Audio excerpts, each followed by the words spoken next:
ये तो ब्रिटिश सरकार की बड़ी हार थी, उनका दिमाग अब हिल गया। अब उनकी बुद्धि चकरा गई कि भाई इनको पकड़ना है। ये लाहौर से निकलने वाले हर नौजवान पे नजर रखे हुए थे, ये किधर है, ये किधर है, इसको पकड़ना है। इन्होंने लाहौर से भागने की योजना बनाई। उस समय भगवती चरण वोरा की पत्नी दुर्गा भाभी ये उनके पास गए, राजगुरु और भगत सिंह, और उनको मना लिया कि वो उनकी पत्नी का रोल निभाए थोड़ी देर के लिए। और हालांकि सरदार थे, ये सिख थे, इन्होंने अपनी दाढ़ी मूछें काटी और पगड़ी हटाई, बाल काट लिए और बढ़िया सी हैट, अंग्रेजी पोशाक पहनी, ओवर पूरा फुल लेंथ सूट पहना, टाई लगा के अंग्रेजों की तरह, और दुर्गा भाभी को साथ में अपनी पत्नी, और वहां पे जाकर के रेलवे स्टेशन पे पहुंचे। अच्छा, राजगुरु को उन्होंने नौकर बनाया, उसको सेकंड क्लास की स्लीपर टिकट दिलाई और खुद फर्स्ट क्लास एसी की टिकट ली, और वहां जाकर के लगे रहे अंग्रेज ढूंढने में, लगे रहे। उस समय इनको पहचान ही नहीं पाया, इन्होंने पूरा चेहरा मोहरा सब बदल लिया, निकल के भटिंडा के रास्ते कलकत्ता की ट्रेन पकड़ ली और निकल गए। ब्रिटिश सरकार की मजदूर विरोधी नीतियों से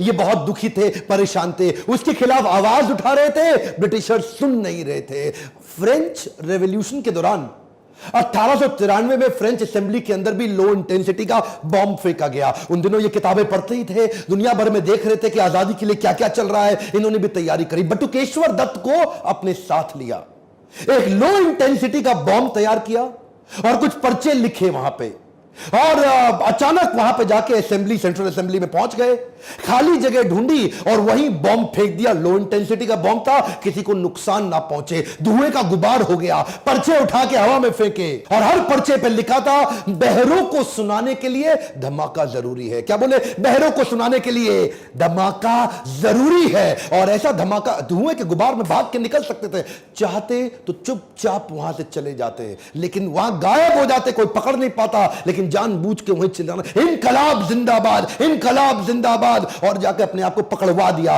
कि ले लो मुझको। ये एक ऐसा लड़का था, सबको जीना पसंद है और मौत भी सबकी आनी है। ये वो लड़का था जो अपनी डेथ को डिजाइन कर रहा था। ये चाहता था कि अब मुझे अंग्रेजी हुकूमत पकड़ ले, क्योंकि हो सकता है माहौल ठंडा होने वाला है। सोचिए, एक 21 साल का लड़का अपनी कुर्बानी की, अपनी डेथ को डिजाइन करने जा रहा है, शहीद होने जा रहा है। कहता है मुझको पकड़ो, और मैं तो वैसे ही एनार्किस्ट हूं, मैं तो वैसे ही आपकी हुकूमत की, मुझको गोली मार दो, मुझको गोली मार दो। एनीवेज, उसको फांसी की सजा सुनाई गई इन दोनों को। अब इनका लगभग 2 साल का कारावास था।